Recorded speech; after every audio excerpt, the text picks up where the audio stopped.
Assalamualaikum warahmatullahi wabarakatuh. Baiklah, kali ini di pertemuan kita kali ini, sebelumnya alhamdulillahirrabbilalamin, kita masih dipertemukan kembali dalam keadaan sehat tanpa halangan satu apapun. Untuk pertemuan kali ini kita akan membahas mengenai proses komunikasi data pada jaringan, komunikasi jaringan komputer. Nah, apa saja yang ada pada proses komunikasi data pada jaringan dan komunikasi jaringan komputer?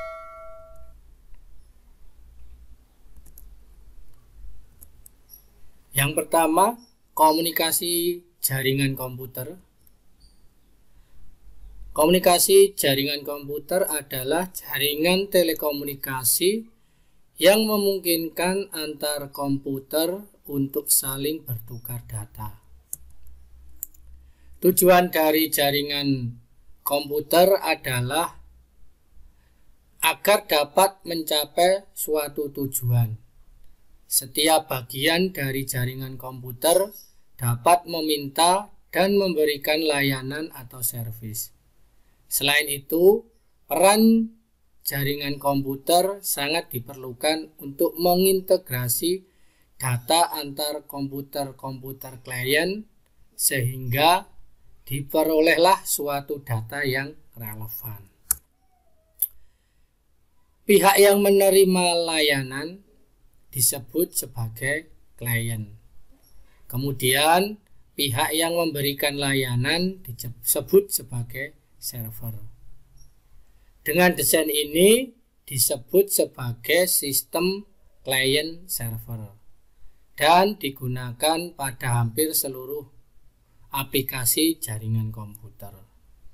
Jadi di sini komunikasi jaringan komputer adalah suatu proses komputer agar dapat meminta dan memberikan layanan. Dan istilah di dalam komputer, sistem ini dinamakan sebagai sistem client server. Nah, apa manfaat dari jaringan komputer? Yang pertama, dengan jaringan komputer kita bisa mengakses file yang kita miliki, sekaligus file orang lain yang telah disebarluaskan melalui suatu jaringan, semisal jaringan internet. Yang kedua, melalui jaringan komputer kita bisa melakukan proses pengiriman data secara cepat dan efisien. Yang ketiga, jaringan komputer membantu seseorang berhubungan dengan orang lain dari berbagai negara dengan mudah. Yang keempat, selain itu, pengguna juga dapat mengirimkan teks, gambar, audio, maupun video secara real time dengan bantuan jaringan komputer. Yang kelima, kita dapat mengakses berita atau informasi dengan sangat mudah melalui internet, dikarenakan internet merupakan salah satu contoh dari jaringan komputer. Misalkan dalam suatu kantor memerlukan printer, kita tidak perlu membeli printer sejumlah dengan komputer yang terdapat pada kantor tersebut.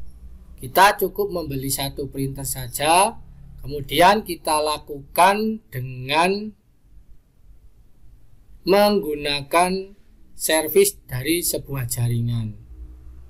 Jadi, printer satu bisa digunakan oleh semua karyawan dalam kantor tersebut dengan bantuan jaringan komputer. Nah, kemudian cara kerja komunikasi data. Sinyal listrik maupun sinyal dalam bentuk gelombang elektromagnetik pada suatu jaringan merambat atau memancar dengan prinsip kerja jaringan komputer. Agar suatu jaringan dapat saling bertukar informasi data, diperlukan suatu alat yang disebut dengan modem atau modular demodulator yang berfungsi untuk mengubah sinyal analog menjadi sinyal digital maupun sebaliknya. Itu tadi adalah cara kerja komunikasi data. Kemudian komponen-komponen utama pada komunikasi jaringan. Jadi komponen-komponen apa saja yang terdapat pada komunikasi jaringan komputer?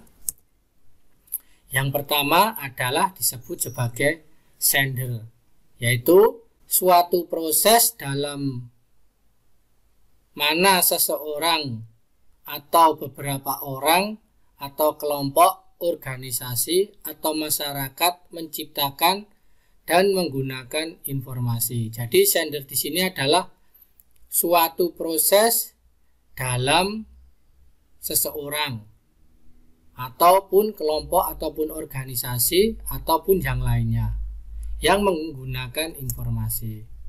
Kemudian yang kedua, komponen yang kedua adalah protokol.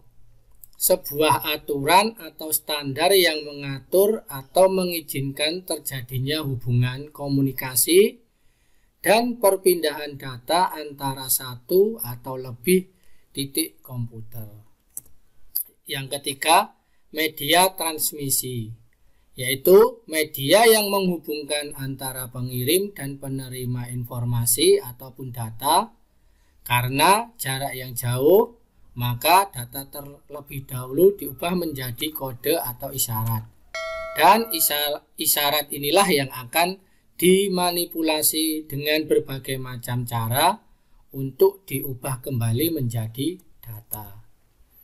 Kemudian yang terakhir, komponen utama pada komunikasi jaringan komputer adalah receiver.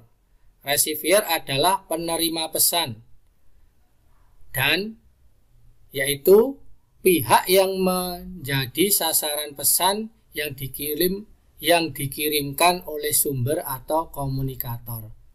Pertama-tama, sender mengirim sinyal informasi menuju receiver melalui protokol encode yang mengubah sinyal digital menjadi sinyal analog.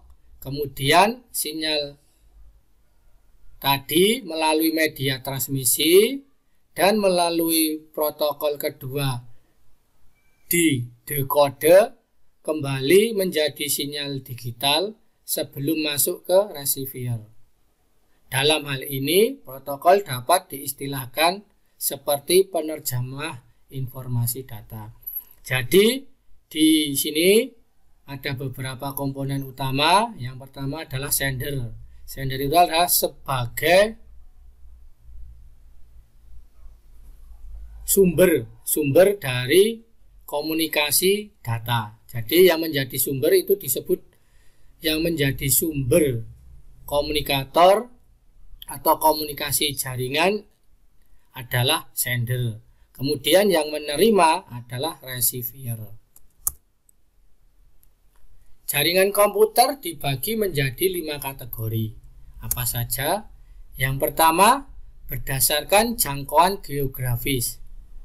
Yang kedua, berdasarkan distribusi sumber informasi ataupun data. Yang ketiga, berdasarkan media transmisi data yang digunakan. Yang keempat, berdasarkan peranan atau hubungan tiap komputer dalam memproses data. Kemudian yang kelima adalah berdasarkan topologi jaringan. Nah, mari kita bahas satu persatu jaringan komputer yang dibagi menjadi beberapa kategori tadi. Yang pertama, berdasarkan jangkauan geografis, jaringan komputer dapat dibagi menjadi satu, yaitu LAN, Local Area Network, atau yang sering disingkat dengan LAN. Merupakan jaringan yang hanya mencakup wilayah kecil saja, semisal warnet, kantor, atau sekolahan. Umumnya jaringan LAN luas areanya tidak jauh dari 1 km persegi. Biasanya jaringan LAN menggunakan teknologi IEEE 802.3 atau menggunakan wireless Ethernet yang mempunyai kecepatan transfer data sekitar 10, 100, bahkan 1000 Mbps. Selain menggunakan teknologi Ethernet, tak sedikit yang menggunakan teknologi nirkabel seperti WiFi untuk jaringan LAN. Kemudian yang kedua adalah MAN, Metropolitan Area Network atau MAN, merupakan jaringan yang mencakup suatu kota dengan dibekali kecepatan transfer yang tinggi. Bisa dibilang jaringan MAN merupakan gabungan dari beberapa jaringan LAN. Jangkauannya dari jaringan MAN sekitar 10-50 kilo. MAN hanya memiliki 1 atau 2 kabel dan tidak dilengkapi dengan elemen switching yang berfungsi membuat rancangan menjadi lebih simpel.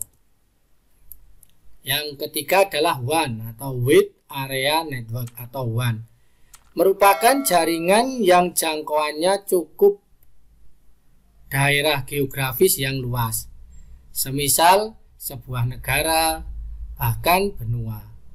WAN umumnya digunakan untuk menghubungkan 2 atau lebih jaringan lokal sehingga pengguna dapat berkomunikasi dengan pengguna lain meskipun berada di lokasi yang berbeda. Kemudian berdasarkan distribusi sumber informasi ataupun data. Yang pertama adalah jaringan terpusat. Jaringan terpusat adalah jaringan yang terdiri dari komputer klien dan komputer server, di mana komputer klien bertugas sebagai perantara dalam mengakses sumber informasi atau data yang berasal dari komputer server. Dalam jaringan terpusat terdapat istilah DAM, terminal atau terminal bisu, di mana terminal ini tidak memiliki alat pemroses data. Contoh jaringan terpusat bisa dilihat di sini ya. Bisa dilihat di sini jaringan terpusat. Di sini ada server, kemudian dibagikan ke beberapa user. Nah, ini yang dinamakan dengan jaringan terpusat. Kemudian yang kedua adalah jaringan terdistribusi. Jaringan ini merupakan hasil perpaduan dari beberapa jaringan terpusat sehingga memungkinkan beberapa komputer server dan klien yang saling terhubung membentuk suatu sistem jaringan tertentu. Jadi di sini bisa dilihat jaringan terdistribusi itu ada beberapa server yang terhubung ke user yang lain. Nah, dari server ke user yang lain ini saling terhubung. Jadi server bisa menghubungi user yang ini, kemudian server ke server juga bisa, dan sebaliknya. Itu yang dinamakan dengan jaringan terdistribusi. Kemudian berdasarkan media transmisi data yang digunakan. Yang pertama adalah jaringan berkabel atau wired network. Media transmisi data yang digunakan dalam jaringan ini berupa kabel. Kabel tersebut digunakan untuk menghubungkan satu komputer dengan komputer lainnya agar bisa saling bertukar informasi atau data atau terhubung dengan internet. Salah satu media transmisi yang digunakan dalam wired network atau jaringan berkabel adalah kabel UTP atau Unshielded Twist Pair atau UTP. Bisa dilihat di bawah ini contoh dari kabel UTP. Kemudian berdasarkan media data yang digunakan. Yang kedua adalah jaringan nirkabel atau wireless network. Dalam jaringan ini diperlukan gelombang elektromagnetik sebagai media transmisi datanya. Jaringan ini menggunakan gelombang elektromagnetik untuk mengirim sinyal informasi atau data antar komputer satu dengan komputer atau perangkat yang lainnya. Wireless adapter adalah salah satu media transmisi yang digunakan dalam wireless network. Jadi, salah satu media transmisinya adalah menggunakan wireless adapter. Nah, di samping bisa dilihat contoh dari jaringan berbasis wireless. Nah, yang berikutnya adalah berdasarkan peran dan hubungan tiap komputer dalam memproses data. Yang pertama adalah jaringan client server. Jaringan ini terdiri dari satu atau lebih komputer server dan komputer client. Biasanya terdiri dari satu komputer server dan beberapa komputer client. Komputer server bertugas menyediakan sumber daya data atau informasi, sedangkan komputer client hanya dapat menggunakan sumber daya atau data-data tersebut. Untuk contohnya bisa dilihat di samping. Ini ya, contohnya hampir sama dengan jaringan terpusat tadi. Ada server, ada client. Nah, yang berikutnya adalah cara kerja jaringan client server. Nah, pertama, server dalam keadaan listen atau menunggu permintaan koneksi dari klien. Kemudian yang kedua, klien meminta suatu koneksi ke server. Paketnya berupa request connection. Kemudian yang ketiga, server menerima permintaan ini. Server membalas dengan memberitahu klien bahwa permintaannya diterima berupa accept connection. Setelah ada koneksi klien dan server, dapat saling bertukar dan bisa mengakses internet data yang disebut dengan data transfer. Contohnya, klien meminta untuk tersambung ke Gmail atau https://gmail.com. Setelah data terkirim, klien atau server bisa saling mengakhiri koneksi yang disebut dengan close connection. Di samping ada bagan dari klien ke server.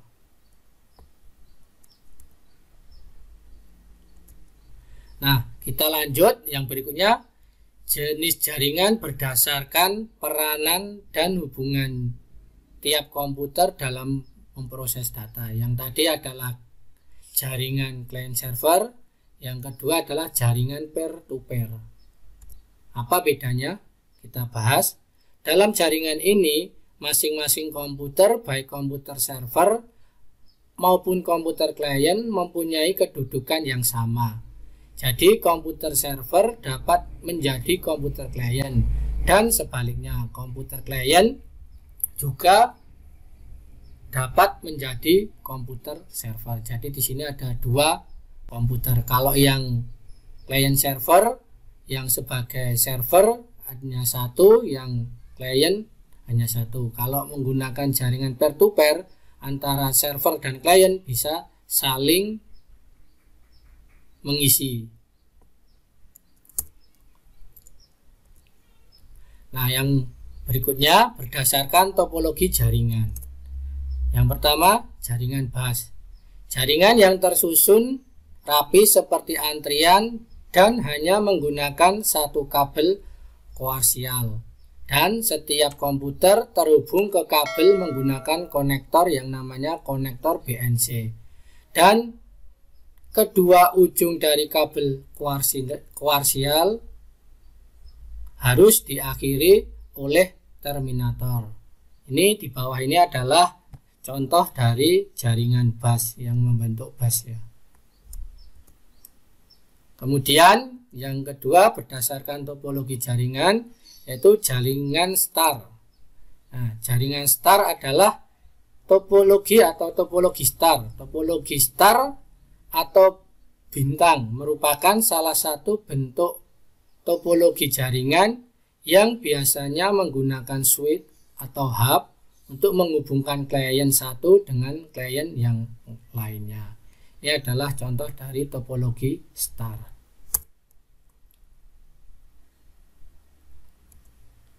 Yang berikutnya, yang ketiga adalah topologi ring.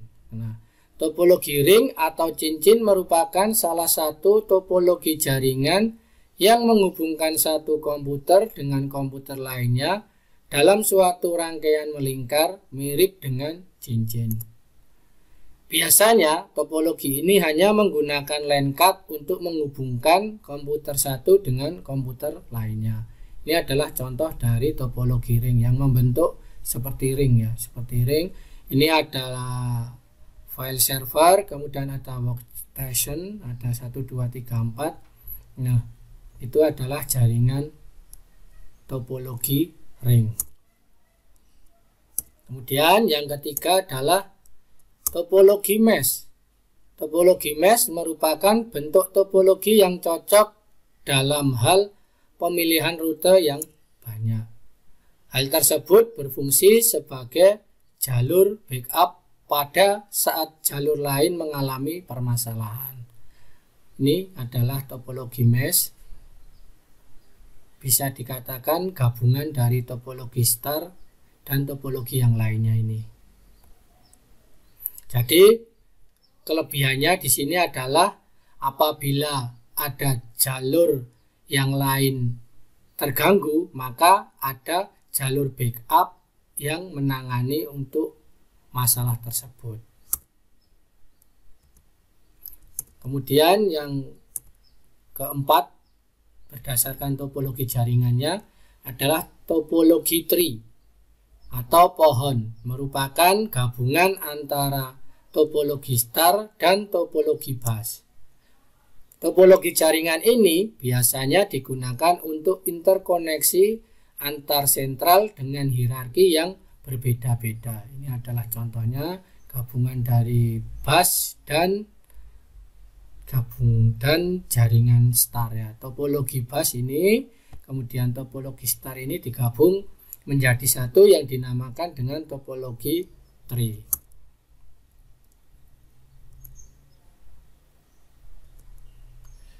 Nah, komunikasi jaringan telepon ya sekarang.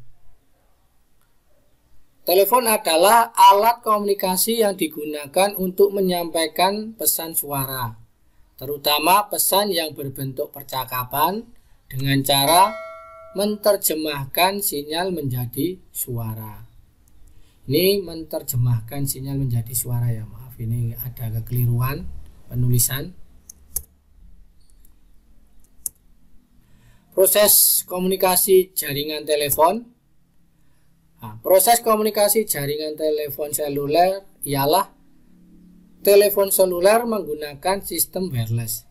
Pengirim dan penerima harus tetap tercakup dalam satu BTS atau Base Transceiver Station. Nah, BTS itu apa? BTS adalah peralatan yang memfasilitasi komunikasi secara wireless antara pengguna telepon seluler. Nah, cara kerja dari jaringan telepon seluler wireless ini ya. Yang pertama, suara dari pengirim diterima oleh alat yang disebut dengan mikrofon. Nah, yang kedua, mikrofon mengubah gelombang suara menjadi sinyal listrik dan kemudian dipancarkan oleh ponsel ke BTS terdekat. Ini ponsel ya, oleh ponsel ke BTS terdekat.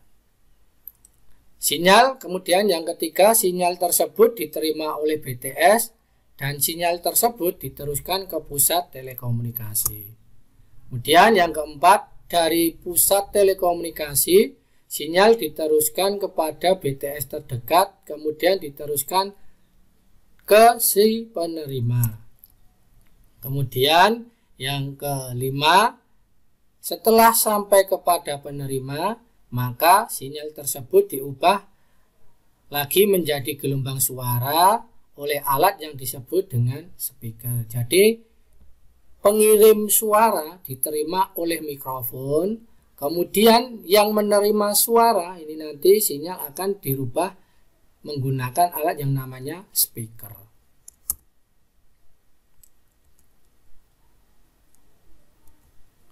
Nah, sekian dan terima kasih. Itulah tadi pembahasan tentang jaringan komunikasi data dan cara kerjanya, baik jaringan komputer maupun jaringan seluler. Semoga pembahasan yang sedikit tadi dapat menjadi pemahaman untuk semuanya. Demikian pembelajaran kita kali ini tentang teknologi layanan jaringan untuk kelas 11 SMK jurusan Teknik Komputer Jaringan. Yang bisa saya sampaikan untuk pertemuan kali ini yaitu tentang proses komunikasi dalam jaringan komputer dan komunikasi dalam jaringan seluler. Semoga dapat menambah ilmu dan pengetahuan kalian semua. Sampai berjumpa di pertemuan kita selanjutnya dengan materi yang berbeda dan materi yang menarik lainnya. Jangan lupa untuk like, komen, subscribe, dan share channel info.amar ke teman-teman kalian agar channel ini dapat semakin berkembang, karena like, komen, subscribe, dan share itu gratis, tidak bayar. Jadi tunggu apa lagi? Mari kita lakukan bersama-sama. Kurang lebihnya mohon maaf. Tetap semangat, tetap jaga kesehatan, tetap jaga keimanan. Dari saya kurang lebihnya mohon maaf. Billahi taufik wal hidayah. Wassalamualaikum warahmatullahi wabarakatuh.